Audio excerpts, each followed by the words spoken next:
Hello friends, मैं हूँ बिंदास दीपक। चलिए आरंभ करते हैं। मैं हूँ दीपक वर्मा और आज आइए ज्ञान के पिटारे में कुछ नया ज्ञान अर्जित करते हैं। आज मैं आपको बताने जा रहा हूँ घमंड, अहम, मैं। मैं एक ऐसा शब्द है जिसने बड़े बड़े तुर्रम-खां को ख़त्म कर दिया, समाप्त कर दिया। उनकी एक बेस तक नहीं रखने, एक ईंट तक खड़ी नहीं रहने दी, जिसका परिणाम आप देख सकते हैं। इतिहास में बहुत सारे ऐसे शासक हुए जो सिर्फ अपने अहम के कारण ख़त्म हो गए, जिसमें मैं कुछ एग्जाम्पल आपके समक्ष पेश करूँगा। सबसे पहले लेते हैं कंस, कृष्ण का मामा। जब कंस अपनी बहन और बहनों को छोड़ने जा रहा था, तभी उसे अचानक आकाश से भविष्यवाणी में पता चला कि उसका अंत उसकी बहन की पुत्र ही करेंगे। उसके बाद उसने उन सबको कारागाह में बंद कर दिया और उसके बाद उसने उसके सभी 6 पुत्रों को मार दिया। अंत में जब 7वें पुत्र की बारी आई तो वो उसे कारागाह में नहीं मार पाया और क्या हुआ, वो चला गया वृंदावन। वहाँ पर भी उससे जब पता चला कि वो वृंदावन में है तो उसे मारने के लिए अथक प्रयास किए, अनहद प्रयास किए, परंतु किसी में उसको सफलता नहीं अर्जित हुई। उसके बाद अंत में समय ये आया कि उसको मारने वाला उसका भांजा ही सामने आया और उसका वध किया समक्ष वृंदावन के सामने, मथुरा के सामने। फिर आते हैं प्रहलाद। इसका पुत्र था, जो पुत्र था हिरण्यकश्यप का।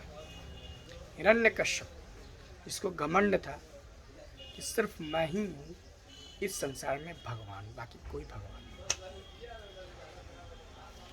इसके लिए अपने आप की सर्वोच्च स्थिति को दर्शाने के लिए उसने उस समय जितने भी अनुयायी या भक्त थे भगवान विष्णु के, उन सबको उसने मार दिया। बल्कि उसने यहाँ तक किया कि उसने जो भी ऋषि मुनि हवन यज्ञ करते उनको भी समाप्त कर दिया। बाद में उसे जब पता चला कि उसका पुत्र प्रहलाद विष्णु का बहुत बड़ा भक्त है तो उसने उसको मारने के भी बहुत सारे प्रयास किए। इसी दौरान उसकी बहन होलिका वो भी मृत्यु की गोद में समा गई। उसको मारने के षड्यंत्र में इसको प्रहलाद, और मारा किसने? उसको भी विष्णु ने मारा, एक अलग रूप में अवतार, एक नए रूप में अवतरित होकर उसको खत्म किया। फिर आते हैं राम,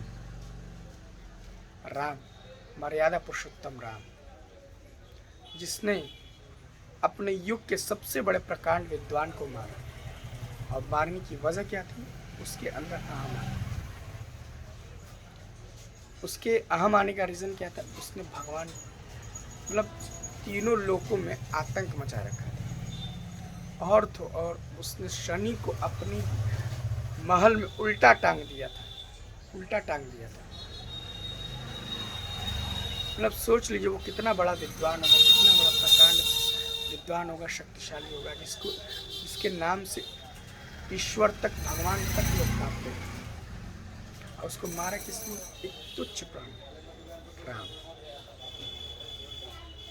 वो कहा जाता है कि भगवान राम जो वन में गए वो भी एक इसी का पार्ट है।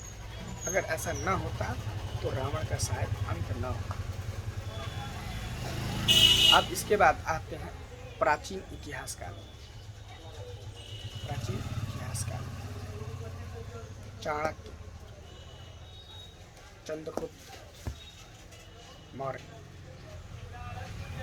घनानंद, जो कि भारत का सबसे बड़ा साम्राज्य था, उसको अपनी धन वैभव पर इतना घमंड था कि उसने चाणक्य जैसे विद्वान व्यक्ति की तौहीन की।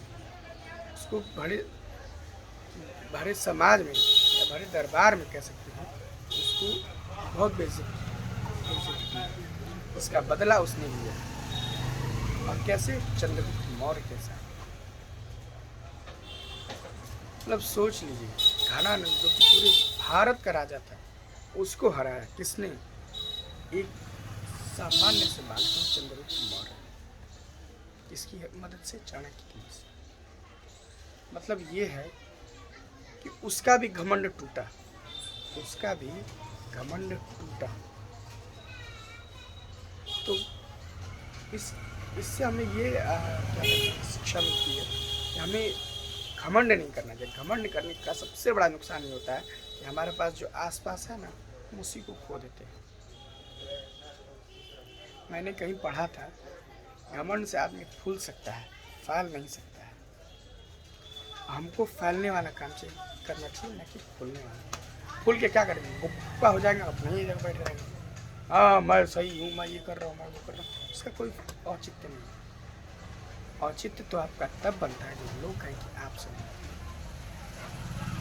मेरे समझ में इंसान को कभी भी घमंड नहीं करना, क्योंकि जिस दिन उसने घमंड किया, जो ज्ञान है ना उसका, वहीं से वो वहीं से धीरे धीरे क्षण होना शुरू हो जाता है और वो वहीं पे खत्म। इसलिए अपने अंदर बदलाव करना चाहिए, ना कि घमंड नहीं। और बदलाव हमेशा लोग एक्सेप्ट करते हैं, समय लगता है एक्सेप्ट करते, इसलिए हमें हमेशा अपने आप को बदलाव के इम्प्रूवमेंट की तरफ लेके जाना चाहिए, ना कि घमंड की तरफ। Okay, thank you, bye bye.